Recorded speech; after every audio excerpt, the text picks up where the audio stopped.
Shalimar Ice Cream Parlor and Bakers. Eggless cakes are available here near 2 Town Police Station, Mehboob-Nagar.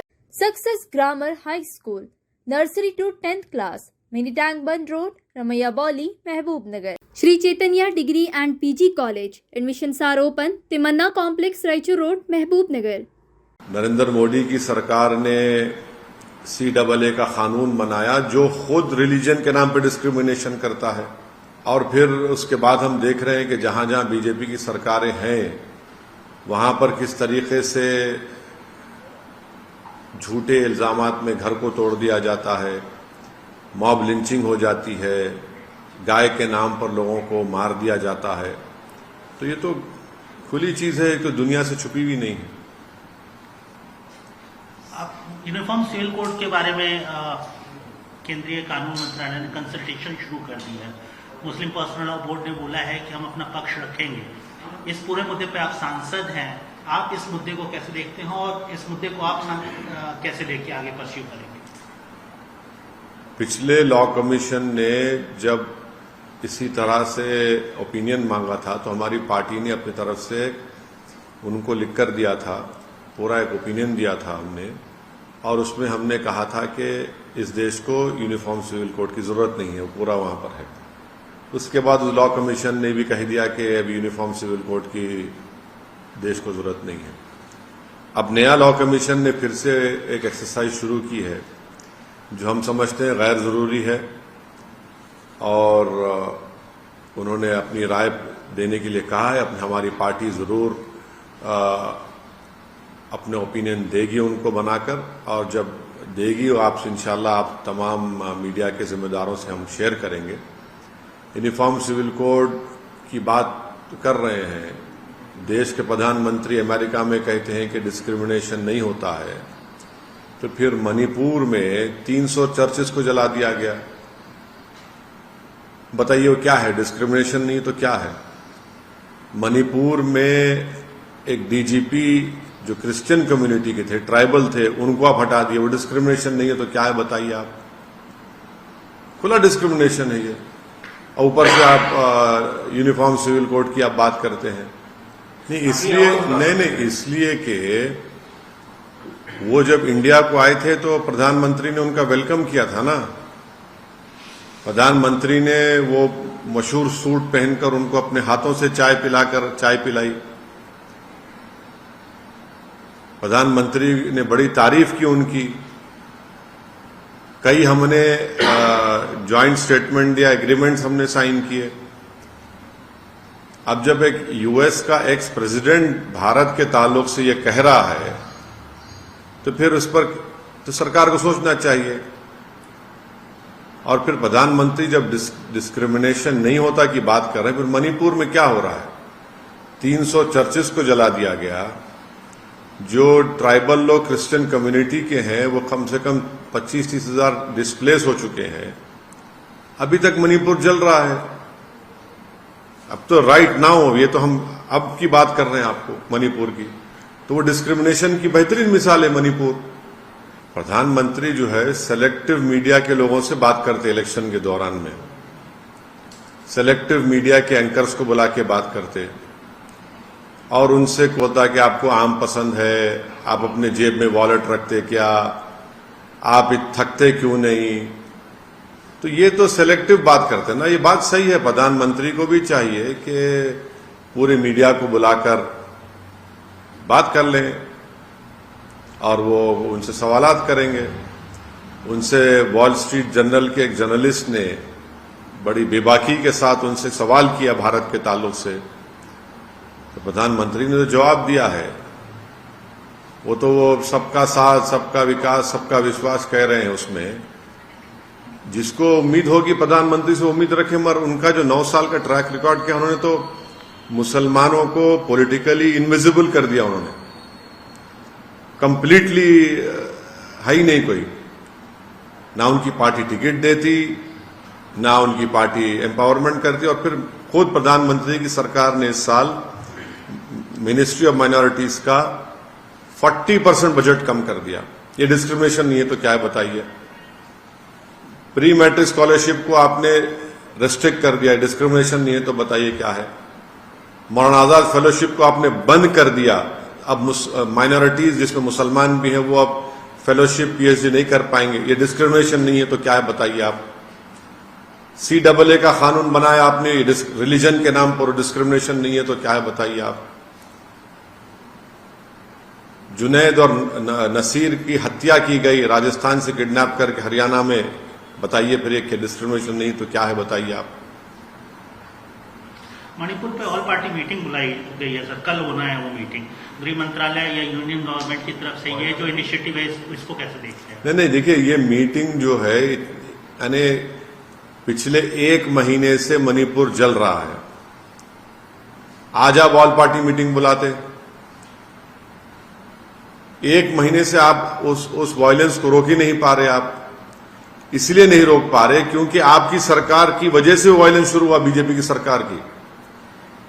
आपने गैर जरूरी हिमाकत की, वहां पर भी आप अपने हिंदुत्व के एजेंडे को लागू करना चाह रहे थे। आप गैर जरूरी तौर पर वहां पर आप उन लोगों को ट्राइबल स्टेटस देना चाहते जिनका वो कभी ट्राइबल थे ही नहीं। आप बताइए कि कैसे बीजेपी की सरकार में हजारों एम्यूनेशन कार्टेजेस लूटे जाते हैं, 4000-5000 के करीब हथियार लूटे जाते हैं पुलिस एकेडमी से, कैसे होता है सब बताइए। ये तो इनकी नाकामी है। आप आज ऑल पार्टी मीटिंग बुला रहे हैं, आप क्या होगा ऑल पार्टी मीटिंग में? हम तो उम्मीद कर रहे थे कि प्रधानमंत्री खुद मणिपुर जाएंगे, वहां पर जाकर वो उन लोगों को समझाएंगे, उन लोगों से अपील करेंगे, मगर सरकार उस पर ऐसा लग रहा है कि बिल्कुल सरकार के पास कोई वो ही नहीं है, कुछ आंसर ही नहीं है उसके ऊपर। ना गवर्नेंस दिख रहा है वहां पर, कुछ गवर्नेंस नहीं दिख रहा वहां पर। मणिपुर को तो छोड़ दिया गया, बस जलता है जलने दो। मोदी सरकार सरासर नाकाम साबित हुई मणिपुर में। इतने दिन से कैसे जलता है मणिपुर बताइए आप। हैदराबाद को लोग आ गए हैं वहां से अपने घर बार छोड़कर। आप देखिए एक इंग्लिश अखबार की रिपोर्ट, हैदराबाद को आ गए वो लोग, जिसमें से एक तो अपना नया बनाया घर को छोड़कर आ गए वो लोग। राष्ट्रपति शासन लगना चाहिए मणिपुर में सर, स्थिति को और ज्यादा करीब। मणिपुर में इस सरकार ने उसको उसके हाल पर छोड़ दिया, जलने दिया। आपकी जिम्मेदारी है, सरकार की जिम्मेदारी है, केंद्र सरकार की, मोदी सरकार की जिम्मेदारी थी उसको उस वायलेंस को रोके, वहां के ट्राइबल लोगों को आश्वासन दे कि भाई ऐसा कुछ नहीं होने वाला है आपसे। वहां पर जो क्रिश्चियन कम्युनिटी को टारगेट किया जा रहा है उसको रोके, जो चर्चेस को जलाया जा रहा है उसको रोके। वहां पर रूल ऑफ लॉ ही नहीं है, वहां पर तो हथियार लूट के लोग एक दूसरे को मार रहे हैं, डिस्प्लेसमेंट हो रहा है लोगों का वहां पर। नहीं देखिए, हमको तो उसमें बुलाया नहीं गया है, इसलिए नहीं बुलाया गया है क्योंकि नंबर 1 बात यह है कि हम सच्चाई को बयान कर देंगे। दूसरी बात यह है कि उस मीटिंग में शिवसेना है, शिवसेना सेक्युलर हो गई है क्या? उस मीटिंग में दिल्ली के मुख्यमंत्री हैं, उनकी पार्टी ने तो आर्टिकल 370 के निकालने को, जो मेरी नजर में कॉन्स्टिट्यूशन बीजेपी को, उस मीटिंग में नीतीश कुमार है जो एनडीए बीजेपी से मिलकर पहले मुख्यमंत्री बने, चीफ मिनिस्टर बने, फिर गठबंधन बनाया, उसके बाद फिर कूद गए बीजेपी में। जब गोधरा का वाकया हुआ तब नीतीश कुमार तो रेल मंत्री थे ना। जब गुजरात में जेनोसाइड और प्रोग्राम हो रहा था, जब नीतीश कुमार तो बीजेपी के साथ थे। आप अगर ये एजेंडा आपका है कि हम सिर्फ मोदी को हराएंगे या बीजेपी को हराएंगे, तो फिर आपका एजेंडा क्या है बताइए। चलिए, कांग्रेस पार्टी ने तो यूएपीए का जब अमेंडमेंट अमित शाह लाए थे 2019 में, उन्हें सपोर्ट किया उसको। और जो अंग्रेजी में कहते हैं ना कि these political leaders have arrogated themselves this right to who to call secular and who to call communal। आपका ट्रैक रिकॉर्ड क्या है? एनसीपी में अजीत पवार और देवेंद्र फडणवीस सुबह सुबह मुख्यमंत्री और डिप्टी सीएम बन गए। क्या आपका क्या है उसमें बताइए? कौन सा एजेंडा है आपका? क्या करेंगे आप बताइए? आपके बिहार में नीतीश कुमार के होम डिस्ट्रिक्ट में एक 100 साला मदरसे को जला दिया गया। आप वहां पर नहीं जाते, देश के पूरे लोगों को बुलाते हैं वहां पर, अपोजिशन लीडर्स को। आप इस अपोजिशन मीटिंग को कैसे देखते हैं सर? 16 अपोजिशन पार्टीज इस मीटिंग में शामिल हुए, करीब करीब 130-135 लोकसभा सीट का ये पार्टियां नेतृत्व करती हैं, या इनके सांसद ये कंटेस्ट करते हैं, इनके सांसद होते हैं। कैसे देखते हैं इस मीटिंग को? 2024 के लिए कितना इंपॉर्टेंट? नहीं, सुनिए, हम भी नहीं चाहते कि 2024 में दोबारा देश के प्रधानमंत्री नरेंद्र मोदी बने। हम भी नहीं चाहते, हमारी भी कोशिश होगी, मगर आप इन लोगों का ट्रैक रिकॉर्ड क्या है? कांग्रेस बोलती कि नहीं हम सबसे आगे रहेंगे, नीतीश कुमार ख्वाब देख रहे हैं कि मैं प्रधानमंत्री बन जाऊंगा, दूसरे लोग सब अपने अपने ख्वाबों को देख रहे हैं, हम लोग अपनी अपनी बात कर रहे हैं। आपने तो किया ना, आप जब गुजरात के वक्त आप रेलवे मंत्री थे, गुजरात जलता रहा, आप बीजेपी के साथ थे, फिर आप मुख्यमंत्री बन गए नीतीश कुमार साहब, फिर महागठबंधन बनाया, फिर मुख्यमंत्री बने, फिर आप चले गए, फिर आप वापिस आए। दिल्ली के मुख्यमंत्री तो 370 में बीजेपी को ओपन सपोर्ट करे, आज रो रहे हैं पूरे देश में कि बीजेपी ने ऑर्डिनेंस जारी करके मेरे इख्तियारात छीन लिए। आप तो 370 का सपोर्ट करे थे। आप बात करते हैं कम्युनल सेकुलरिज्म की, और वहां पर शिवसेना के साथ आप अलायंस करके मुख्यमंत्री बनाते हैं उनको, उद्धव ठाकरे को, और शिवसेना वहां पर है। ममता बनर्जी है जो कहती है कि मेरा गोत्रा सबसे बड़ा है। आप कम्युनलिज्म से मुकाबला करेंगे इस तरह से? नहीं, हमको इसलिए नहीं बुला है क्योंकि हम सच्चाई को बयान करते हैं, और वहां पर ये जितने भी लोग हैं, जितने भी नेता वहां पर हैं, ये 3 चीजों को नहीं चाहते कि इंक्लूडिंग बीजेपी, कि मुस्लिम, दलित और आदिवासियों का पॉलिटिकल एम्पावरमेंट हो। ये चाहे ये लोग हो या बीजेपी, कभी नहीं चाहेंगे लोग कि मुसलमान, दलित और आदिवासियों का पॉलिटिकल एम्पावरमेंट हो। सर, उनका विजन कैसा देखते हैं? मगर ये जो अपोजिशन पार्टी से, आप भी अपोजिशन पार्टी है, आप चीफ है, तो मतलब आप कैसा देखते हैं? इनका विजन कैसा देखते हैं? क्या विजन है बोलिए आप, मेरे को नहीं मालूम। सिंपल देखे हैं, बीजेपी से लड़ना है, उनको हराना है, इसीलिए तो ऐसा हो जाए, ये विजन है, ये विजन है आपका, ये विजन है आपका। आप ये विजन को लेकर जाएंगे देश के सामने, चले जाइए, मालूम होता आप लेकर जाइए। अगर आप जो कह रहे हैं उनका वो विजन है, इसको विजन बोलेंगे आप। आपका विजन क्या है, आपका एजेंडा क्या है, कैसा होगा ये? I don't know. You see, we don't want Mr. Narendra Modi to again become the Prime Minister of this great country of ours in 2024. And for that, we'll be using our whatever efforts which are there.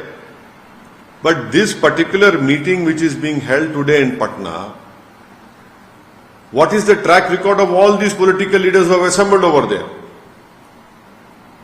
Isn't it right that because of Congress, BJP came back into power twice? Isn't it right to say that Mr. Nitish Kumar was the railway minister when BJP, when the Gujarat genocide and program happened? He became chief minister because of alliance with BJP. He left BJP, formed Mahagathbandhan, became the chief minister, again left them, joined BJP, now again he has left them. Thirdly, Shiv Sena. Has Shiv Sena become a secular party? That Shiv Sena where Mr. Uddhav Thackeray as the chief minister stood up in the Maharashtra assembly and said that yes, we are proud of demolishing Babri Masjid. The chief minister of Delhi supported BJP when in the Lok Sabha and Rajya Sabha when Article 370 was removed in an unconstitutional way. What is this? Mr. Nitish Kumar as the chief minister could not visit his own home district when a communal riot happened and 100-year-old madrasa was burned down. He could not go over there. So we don't know. They are doing it. Let us see what happens in the future. I can only say, I am reminded of this Urdu शेर that इब्तिदा इश्क के आगे देखिए होता है क्या, और दूसरा क्या है कि हुनूस दिल्ली दूरस्त। सर, कौन लगता है आइडियल पीएम देखिए आप जो है ना नरेंद्र मोदी जो चाहते हैं वो पूछ रहे हैं आप। नरेंद्र मोदी ये चाहते हैं कि चेहरे सामने आ जाए और मैं सबको देख लूंगा। हम ये कह रहे हैं कि चेहरे नहीं, 540 लोकसभा की सीटों पर नरेंद्र मोदी से मुकाबला होना चाहिए। आप जिस दिन चेहरों को लेकर आएंगे, ये चेहरा है, ये चेहरा है, ये चेहरा है, भाई ये चेहरों को लेकर आएंगे, बीजेपी को फायदा हो जाएगा। चेहरा होना चाहिए बेरोजगारी का, चेहरा होना चाहिए मॉब लिंचिंग का, चेहरा होना चाहिए इन्फ्लेशन का, चेहरा होना चाहिए जीडीपी का जो गिर रहा है, महंगाई जो बढ़ रही है, ये चेहरे होने चाहिए, ये मुद्दे होने